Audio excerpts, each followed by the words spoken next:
E daí a gente foi lá, viu o concílio lá, né? O concílio não, a gente viu a ordenação. O concílio a gente só ficou sabendo depois. E toda essa pompa, né, da Igreja Batista e tudo mais, e, né, daí ele explicou que a Igreja Batista é de um jeito, a Igreja Presbiteriana é de outro, luterano é do seu jeito e tudo mais. E daí eu li o texto dele, né, a confissão de fé dele antes dele... Eu li, acho que antes até dele apresentar, quando ele preparou o documento, ele me passou para mim ler e tudo mais. E a confissão de fé dele lá, o documento que ele escreveu, tinha umas paradas assim meio bizarras, assim, sabe? Tipo, que rompiam com a naturalidade batista e tudo mais. E, de fato, alguns pastores lá ficaram meio perturbados com isso. E, por um lado, assim, é muito feliz, porque você vê o cara dentro de uma igreja batista, né? Uma igreja de tanto tempo, e ele já veio com conceitos de salvação diferente. Ele já veio... Uma coisa que ele colocou lá, ele falou que da dificuldade de definir Deus, quando alguém te pergunta, então o que é Deus para você? E daí você pensa, bom, se você é cristão, minimamente você tem que ter uma definição de Deus. Só que talvez a melhor definição de Deus seja indefinível. E daí ele falou que foi muito difícil encontrar uma definição e rolou até uma briguinha lá com os pastores e tudo mais. Mas enfim. E daí eu fiquei pensando nessa tradição toda, né? Que a Igreja Batista tem e tudo mais. E por um lado é muito válido, porque pro cara ser batista, ele tem que ser pastor batista, ele tem que ser sabatinado por 15 pastores lá e tem que ter um nome limpo em 10 cartórios da cidade. Então, quer dizer, não é qualquer um que levanta e fala, sabe, vou abrir uma igreja batista. É claro que pode acontecer do cara a gente poderia colocar uma placa, né, escrito Igreja Batista do Armazém aqui, mas não seria de fato o que é. Convenção, isso. Enfim. Mas enfim, só falando de tradição e dessas coisas todas que as igrejas têm, né? Eu resolvi escolher esse texto aqui pra gente ler hoje, que está Mateus 9 até o 13. Vou ler aqui. Partindo Jesus dali, viu um homem chamado Mateus, sentado na coletoria, e disse-lhe, segue-me. E ele se levantou e o seguiu. E sucedeu que, estando ele em casa, à mesa, muitos publicanos e pecadores vieram e tomaram lugar com Jesus e seus discípulos. Ora, vendo isso, os fariseus perguntaram aos discípulos, por que come o vosso mestre com publicanos e pecadores? Mas Jesus, ouvindo isso, disse, os sãos não precisam de médico, e sim os doentes. Ide, porém, e aprendei o que significa misericórdia eu quero e não holocaustos, pois não vim chamar justos, e sim pecadores ao arrependimento. Só até aí. Geralmente eu leio mais, mas vou ler só esse trechinho aí hoje. E daí, esse texto é muito conhecido, geral já conhece, já leu, já deve ter escutado milhões de pregações sobre esse texto.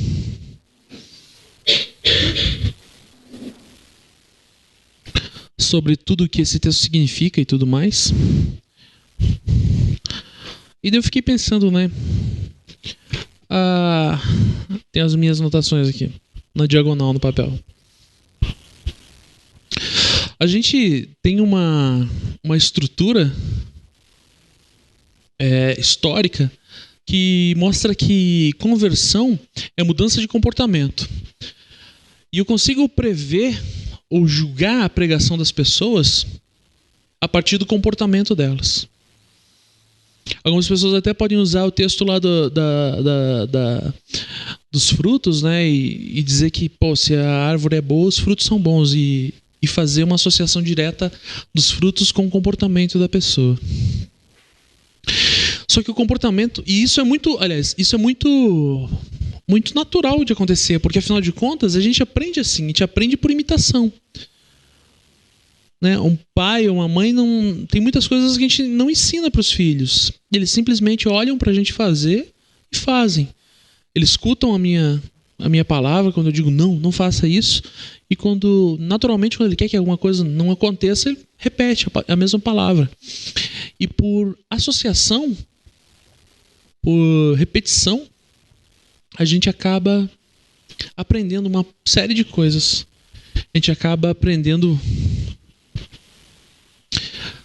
Não posso dizer tudo, mas a gente aprende muita coisa por repetição. Ainda mais quando a gente é novo na fé. Quando a gente é novo, quando a gente é criancinha. Então isso é natural que aconteça, que a gente imite. Assim como uma criança imita os pais, imita os mais velhos, imita o irmão mais velho, uma pessoa nova na fé, um novo convertido, uma pessoa que não conhecia Jesus e que vem aqui e começa a andar com a gente, fatalmente ela vai começar a imitar o nosso comportamento. E assim um bêbado que enche a cara e se mata e fica deitado na sarjeta, ele começa a andar com uma gente que não bebe na medida do possível e começa a imitar o comportamento. Para de beber.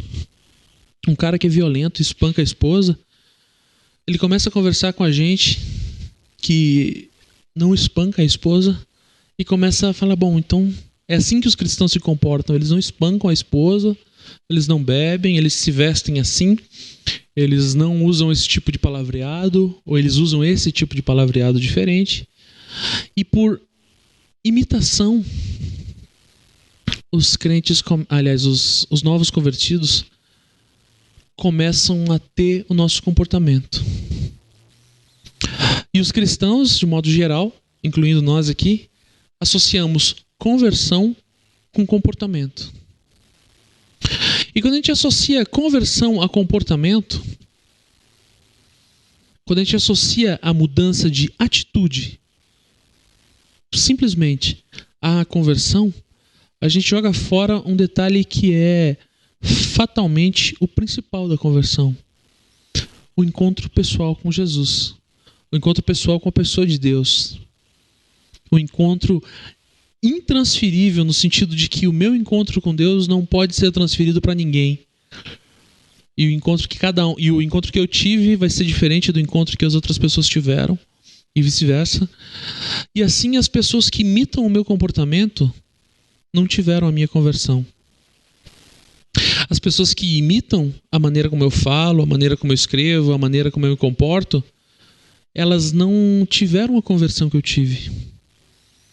Mas às vezes por um erro de interpretação, eu me julgando muito mais crente do que a maioria dos crentes que eu conheço, olho para pessoas que se comportam igual a mim e falo, tá aí um convertido. Um convertido igual a mim. A questão é que essa mudança de comportamento, se não vinda necessariamente de uma conversão, de um encontro com Cristo, ela vai simplesmente apagar os sintomas de uma vida sem Cristo. E os sintomas de uma vida sem Cristo são todas essas que eu falei, sei lá, violência, o cara ser um descontrolado com álcool e tudo mais. Mas ainda assim, além dessas, os sintomas de uma vida sem Cristo estão para além do que o comportamento pode me mostrar. Eu posso ver uma pessoa que não é violento com a sua esposa, eu posso ver uma pessoa que não é dominado pelo álcool e tudo mais, mas uma pessoa que não tem um coração entregue à misericórdia de Deus, eu não consigo ver. Uma pessoa que não tem a sua vida completamente convertida a uma cosmovisão diferente, a uma cosmovisão que não é mais limitada pelos valores que o mundo, e quando eu falo mundo, não no mérito, não no sentido nessa dicotomia entre o mundo e a igreja, mas o mundo como um sistema ideológico mesmo. Quando eu não vejo, quando eu observo a conversão a partir de comportamento, essas coisas todas que eu também citei agora, eu não consigo enxergar. e acabo deixando passar o principal da pregação. E o principal da pregação é justamente essa: fazer com que a pessoa tenha um encontro com Cristo. O principal do Evangelho é levar uma mensagem de mudança de vida. E mudança de vida não é mudança de comportamento apenas. Porque mudança de comportamento é, como eu falei, um remédio que vai suprir apenas os sintomas. E se uma pessoa, por conta de uma mega infecção, tem uma dor de cabeça, e eu começar a dar só remédio de dor de cabeça para essa pessoa que tem infecção, talvez passe no primeiro momento, no outro dia vai voltar a dor de cabeça e eu vou dar mais remédio e ela vai passar de novo. Mas vai chegar uma hora que esse remédio de dor de cabeça... Eu tentei lembrar o nome de um remédio de dor de cabeça, não lembrei nenhum agora. Vai chegar uma hora que essa pessoa vai morrer. Essa pessoa vai morrer com essa infecção generalizada no corpo inteiro, porque de fato a dor de cabeça eu estou tentando sarar, eu estou tentando tratar. E quando Jesus chega nesse texto aqui e se expõe chamando um cobrador de impostos, uma pessoa que ainda não tinha seus comportamentos transformados, e chega para ele e fala: vem e me segue. E o cara levanta e segue, e automaticamente ele vai para casa do cara, e outros publicanos e pecadores, como o texto diz aqui, sentam-se com Jesus. A primeira reação dos fariseus é julgar isso. Fala assim: caramba, você está sentando com pessoas que se comportam como pecadores. Você está se sentando com gente que peca. Esse texto que Jesus cita para os fariseus é o texto que está na denúncia de Oséias, ali em Oséias 6. Vou ler um pedaço aqui, tá? Irei e voltarei para o meu lugar, até que reconheçam culpados e busquem a minha face. É Deus falando. Estando eles angustiados, cedo me buscarão, dizendo: vinde e tornemos para o Senhor, porque Ele nos despedaçou e nos sarará. Fez a ferida e a ligará. Depois de 2 dias nos revigorará, ao terceiro dia nos levantará e viveremos diante dele. Conheçamos e prossigamos em conhecer ao Senhor, como a alva, a sua vinda é certa, e ele descerá sobre nós como chuva seródia que rega a terra. Que te farei, ó Efraim? Que te farei, ó Judá? Porque o vosso amor é como a nuvem de manhã e como o orvalho da madrugada que cedo passa. Por isso eu os abati por meio dos profetas, pela palavra da minha boca os matei, e os meus juízos sairão como a luz. Pois misericórdia eu quero, não sacrifícios, e conhecimento de Deus mais do que holocaustos. Mas eles transgrediram a aliança com Adão. Eles se portaram aleivosamente contra Deus. Só até aí. Assim, tanto os fariseus quanto o povo que Oséias está denunciando ali, eles tinham a sua tradição, eles tinham os seus valores, eles tinham a sua regra moral, ou seja lá, como seja o nome que a gente possa dar, e eles preservavam isso. Eles tinham zelo por isso. Os especialistas da lei tinham zelo pela lei, tinham zelo pelas tradições. E da mesma forma que o zelo pelas tradições fizeram com que Jesus apontasse o dedo para eles e falasse: de que adianta essas tradições se vocês não têm misericórdia no teu coração? E uma série, desde Oséias até chegar nos fariseus, uma série de sucessões de especialistas da lei foi levando a tradição de um para outro, até chegar nesses fariseus que Jesus estava dialogando ali. E Jesus aponta o dedo e fala: de que adianta isso? E Jesus veio e algumas pessoas identificam, na minha opinião, equivocadamente, o fato de Jesus falar que não vai acabar com a lei. De fato, Jesus não acabou com a lei. Mas Jesus curou no sábado, falou com mulheres largadas, e defendeu mulheres adúlteras na frente de especialistas da lei e tudo mais. E da mesma forma como os especialistas da lei tinham aquele zelo pela lei, pela tradição, hoje a gente ainda constitui, da mesma forma, um zelo pela tradição que a igreja tem nos trazido desde a igreja católica, e passando por Lutero, e passando por todas as tradições, e até chegar em nós aqui. E ainda hoje a gente coloca as nossas tradições, os nossos modos de viver, os nossos modos de se comportar mais importantes do que a conversão. A ponto de a gente olhar para pessoas que se comportam igual a gente e julgar, essas são convertidas. E olhar para pessoas que não se comportam igual a gente e automaticamente dizer, essas não são convertidas. Ao passo que, por mais que possa parecer um pouco de chover no molhado, porque talvez a gente já tenha falado várias vezes sobre esse assunto aqui, a nossa conversão está além do nosso comportamento. A nossa salvação está muito além do nosso comportamento. Porque se o nosso comportamento não for motivado pela conversão, ele é só tradição. Se o nosso comportamento não for motivado por uma transformação de vida, ele é só tradição. E por mais que a gente possa dizer, no nosso formato de igreja, que, sei lá, a gente tem 2 anos e pouco de história, mas já há uma tradição aqui entre nós. E as pessoas novas que vêm para cá já seguem a nossa tradição. Acabam por assimilar a nossa tradição.